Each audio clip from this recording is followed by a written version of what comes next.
Shalom Bapak Ibu Saudara yang kasih Tuhan. Puji Tuhan, mari kita akan lihat firman Tuhan hari ini.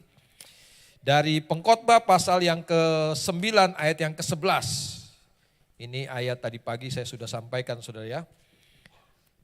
Kalau tadi pagi saya bicara soal waktu dan kesempatan, siang ini saya akan bicara tentang meritokrasi. Sama-sama katakan meritokrasi.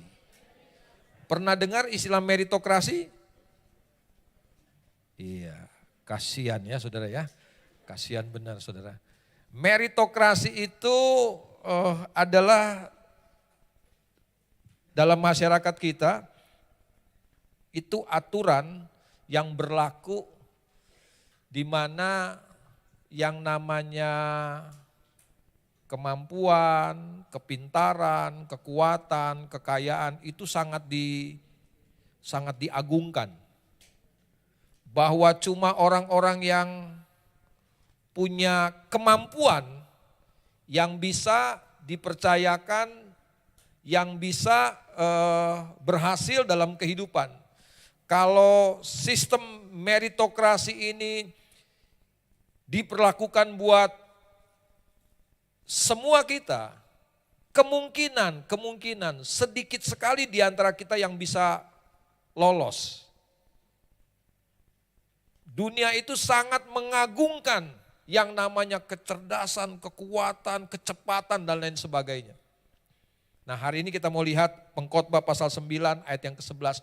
Apa yang dikatakan oleh Salomo. Saudara tahu Salomo penulis Pengkhotbah ini, kitab Pengkhotbah ini adalah Salomo. Seorang raja yang katanya punya hikmat yang luar biasa. Sebelum Salomo dan setelah Salomo tidak ada orang yang punya hikmat seperti Salomo. Artinya ini bukan orang sembarangan nih. Yang kita mau dengar nasihatnya bukan orang sembarangan. Dia orang yang sangat-sangat berhikmat. Kemudian saya mau katakan dia bukan cuma sekedar punya hikmat. Tetapi waktu dia memerintah, Israel itu dalam kejayaan yang luar biasa. Karena tidak ada bangsa pada waktu itu yang berani berperang melawan Israel. Jadi dia punya hikmat. Dia punya apa lagi ya, kekuasaan, dia punya kekayaan. Saudara tahu, dia bangun bait suci, bait Allah. Itu kalau dirupiahkan sekarang mungkin nilainya hampir 3.000 triliun. Cuma bangun bait Allah saudara. Jadi bayangin dia punya kekayaan. Nah orang yang seperti ini, yang kalau hitungan manusia ini mah lolos bener. Kalau diberlakukan hukum meritokrasi, ini orang yang paling lolos, paling cocok. Segala kualifikasi yang diberikan, dia lolos, dia masuk semuanya. Pinter, kaya, punya kedudukan tinggi. Jadi pantas jadi raja memang. Kalau kita, dengan kualifikasi yang kita miliki lolos enggak? Coba kita dengar nasihat orang yang seperti ini nih. Kalau nasihat dari saya mungkin saudara bisa enggak dengar, tapi ini orang yang paling hebat nih dalam sejarah hidup manusia. Enggak ada orang setelah dia, katanya enggak ada orang yang punya hikmat seperti Salomo. Apa nasihatnya? Coba kita baca Pengkhotbah pasal 9 ayat yang ke-11.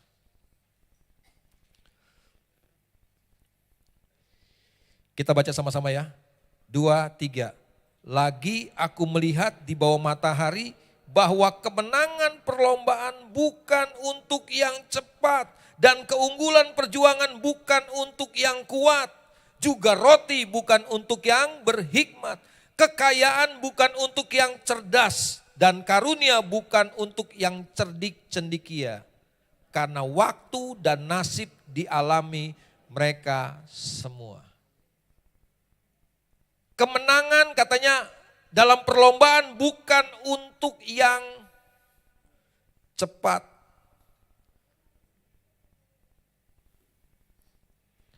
Bahwa dalam kehidupan kita, kan faktanya, kalau saudara punya kecepatan, saudara masuk dalam sebuah gelanggang pertandingan, lomba lari umpamanya. Biasanya yang menang, ya, ada yang pernah ikut lomba lari 17 Agustus? Lomba lari, biasanya yang menang lari itu yang paling cepat. Enggak salah sih, tapi enggak semuanya benar. Karena ternyata untuk pertandingan maraton bukan yang cepat yang menang. Yang paling kuat, yang paling bertahan. Ternyata Salomo bilang, enggak selalu yang cepat itu menang. Enggak salah saudara jadi cepat, enggak salah. Saudara punya kecepatan bagus, tapi dengar baik-baik. Salomo bilang, enggak selalu kecepatan itu bisa bawa kita kepada kemenangan. Apakah kemenangan selalu untuk orang yang kuat dalam peperangan? Halo?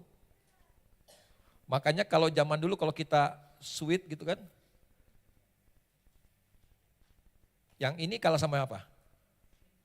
Sama kelingking tuh, yang kuat tuh kalah sama yang kecil, diakuin. Katanya gajah yang gede kalah sama semut yang kecil. Jadi kuat, nggak salah saudara jadi kuat, badan saudara boleh besar, nggak apa-apa, tapi nggak selalu menang. Ini ada harapan nih buat yang kurang cepat gitu kan. Yang kelebihan berat badan kan lari nggak bisa cepet dong ya kan. Tapi ada harapan bisa menang. Amin. Yang badannya kecil-kecil, kurus, ada kesempatan bisa menang kok ternyata dalam peperangan. Amin. Jadi ini nasihatnya Salomo nih kasih pengharapan buat kita. Bahwa selama ini kalau kita mengandalkan, kalau kita berpatokan kepada hukum sosial dalam masyarakat kita, ini berlaku seluruh dunia saudara. Negara-negara modern itu penganut faham meritokrasi ini.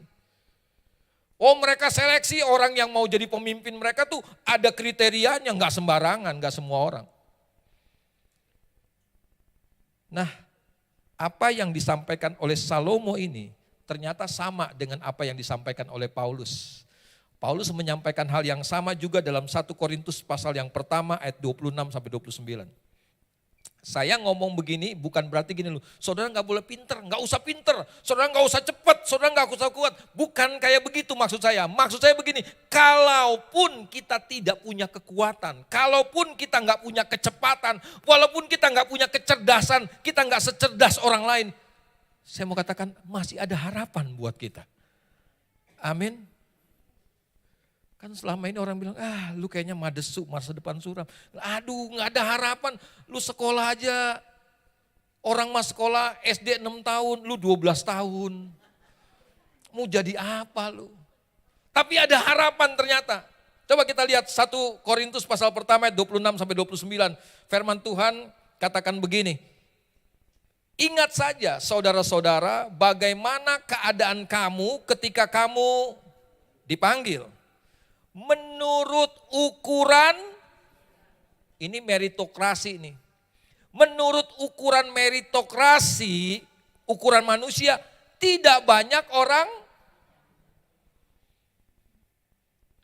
Puji Tuhan di sini ada yang bijak, tapi firman Tuhan bilang enggak banyak.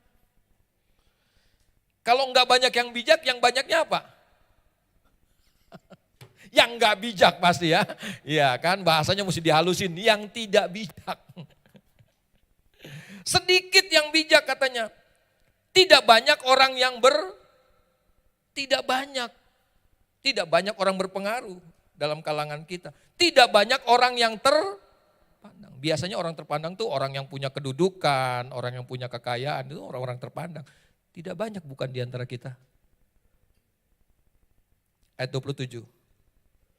Lihat firman Tuhan katakan begini. Tetapi apa yang bodoh bagi dunia dipilih Allah untuk memalukan orang-orang yang berhikmat. Dan apa yang lemah bagi dunia dipilih Allah untuk memalukan apa yang, ini ada harapan buat kita yang tidak bijak tadi saudara ya. Cuma Paulus lebih kasar nih ngomongnya nih.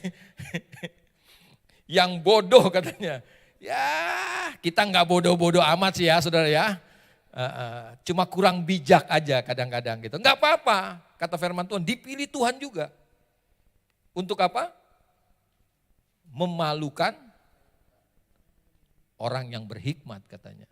Yang lemah dipilih Tuhan untuk memalukan orang yang, jadi nggak selalu yang kuat bisa mengalahkan yang lemah. Kadang-kadang yang lemah bisa mengalahkan yang, puji Tuhan, yang lemah. Amin. Iya kan? Kalau adu panco mungkin kita kalah, tapi dalam kehidupan belum tentu.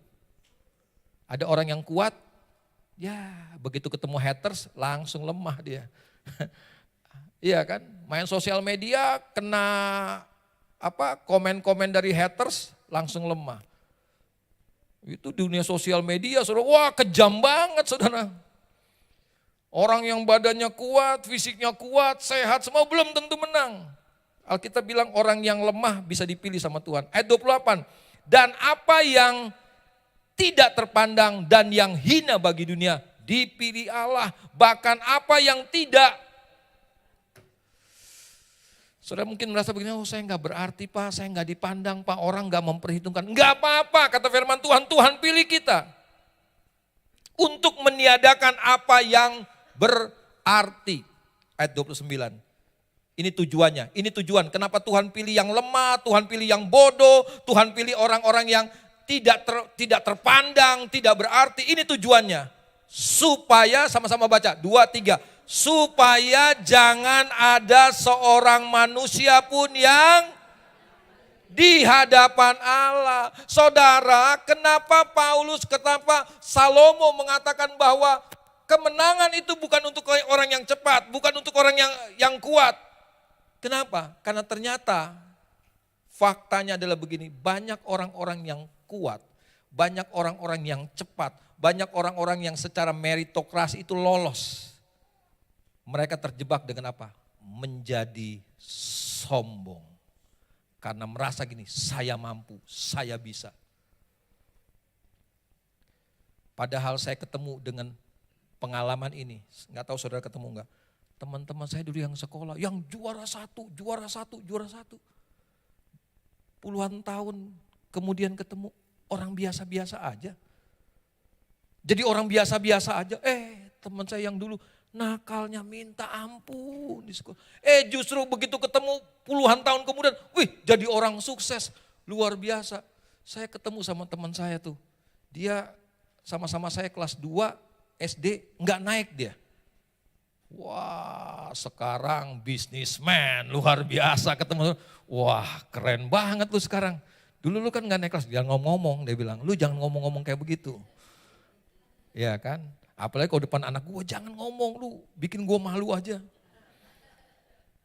Tapi itu buktinya, bahwa ternyata gini, saudara boleh pinter, saudara boleh kuat, saudara boleh cepat, nggak ada yang salah dengan semuanya itu. Meritokrasi itu nggak salah, tapi yang salahnya adalah begini, kalau kita menjadi sombong dengan semua itu.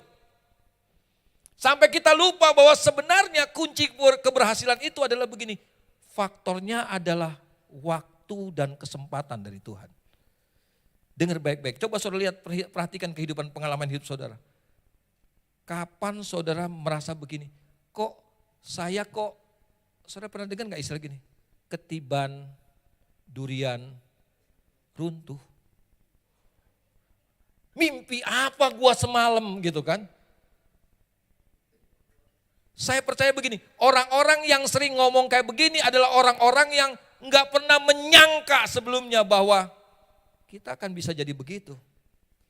Saudara akan bisa dapat sesuatu yang besar. Kita nggak menyangka sebelumnya. Karena merasa gini, kita nih nggak pantas, kita nih nggak layak. Secara meritokrasi kita sebenarnya nggak bisa dapat hal itu, tetapi kita dapat juga. Berapa banyak di antara saudara yang pernah mengalami pengalaman itu?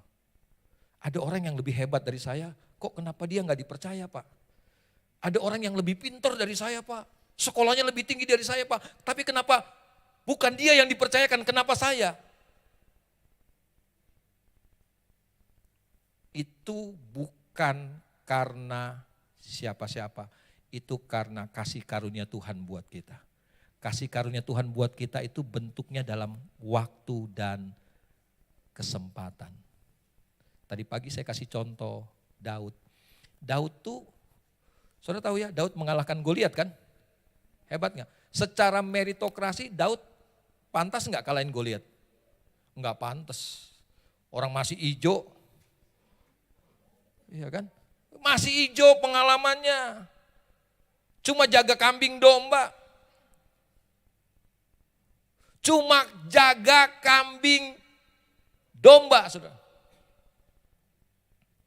Cuma jaga kambing domba berapa ekor? Ya. 2-3 ekor lah. Ya kan? Cuma 2-3 ekor jaga kambing domba bapaknya. Tapi bisa ngalahin Goliat. Di mana apa penyebabnya Daud bisa mengalahkan Goliat? Harusnya yang mengalahkan Goliat kalau hitungannya secara meritokrasi, harusnya bukan Daud yang mengalahkan Goliat, harusnya Saul.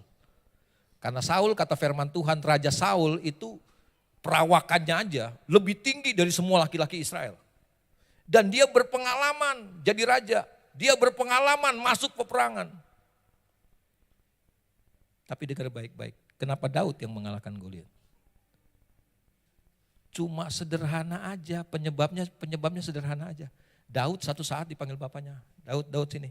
Nih anterin makanan ya buat kakak kamu yang lagi perang. Daud lagi nentengin rantang mungkin tuh ya. Bawa makanan buat kakaknya di medan perang. Tiba-tiba sampai di medan perang ngeliat Goliat. Kalau Daud nggak nganterin makanan buat kakaknya, ketemu Goliat nggak? Enggak, itu pasti karena waktunya Tuhan. Amin. Itu pasti karena waktunya Tuhan. Walaupun Daud hebat, mungkin Daud berbakat, tapi dengar baik-baik. Kalau Daud nggak ketemu dengan waktunya Tuhan. Kan simple ternyata. Cuma nganterin makanan bisa bawa Daud ketemu Goliat. Makanya pelajaran tadi pagi saya bilang, jangan remehkan hal-hal kecil. Jangan-jangan hal kecil itu akan bawa kita kepada perkara besar.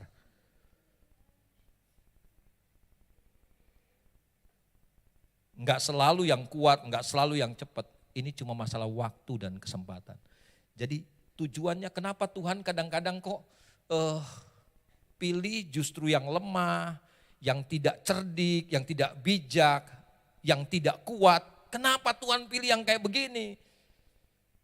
Karena Tuhan mau begini, manusia jangan mengandalkan kekuatannya.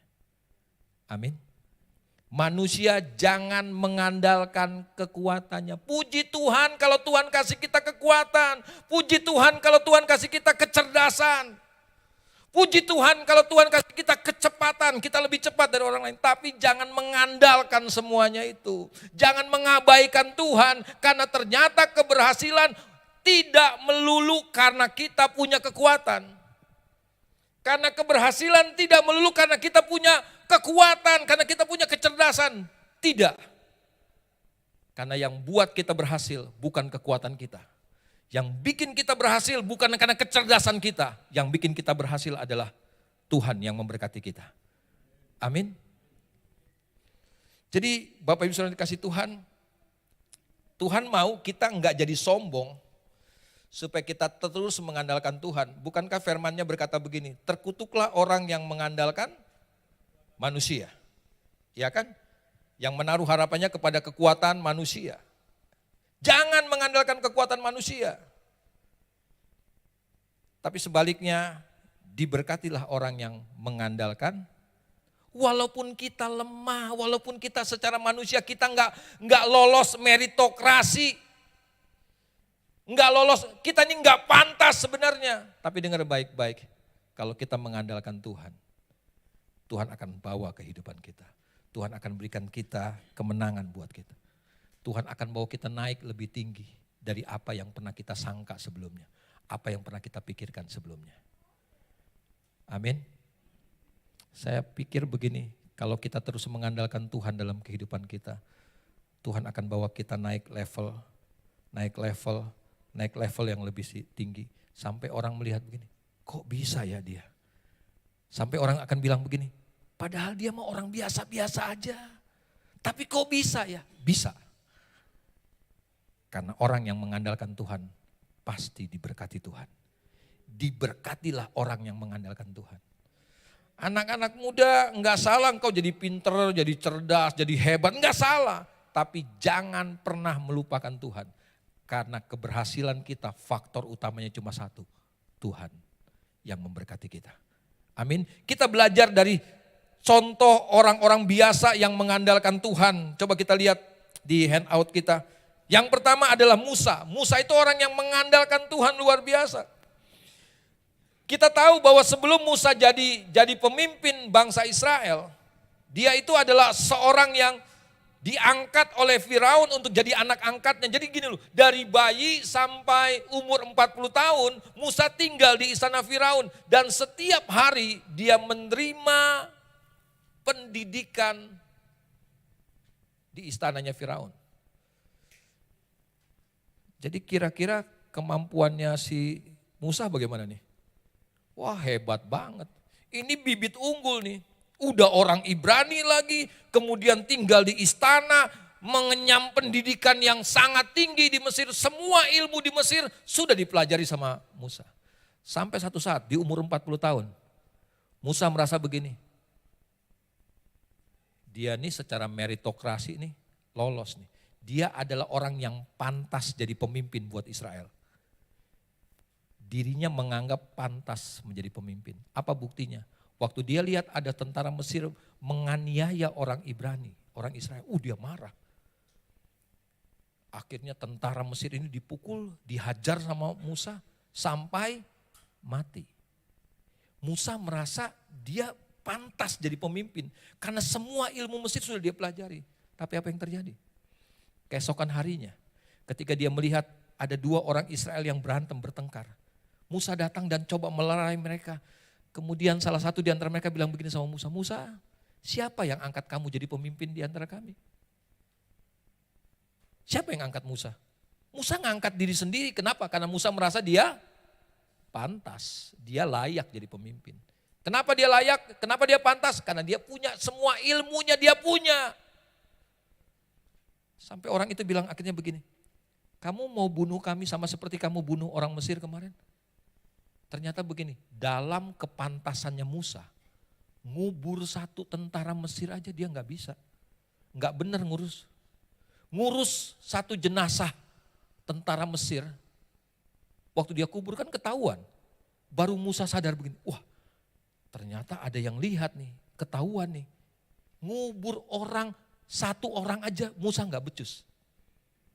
Dia merasa dia pantas jadi pemimpin. Karena semua ilmu yang dia kuasain. Akibatnya apa yang terjadi? Musa lari karena dia takut sekali. Dia lari ke padang gurun Midian. Berapa tahun di padang gurun Midian? 40 tahun. Kerjaannya apa di padang gurun Midian? Udah bukan jadi pangeran lagi seperti di istana. Dia jadi gembala. Sama kayak Daud, jadi gembala.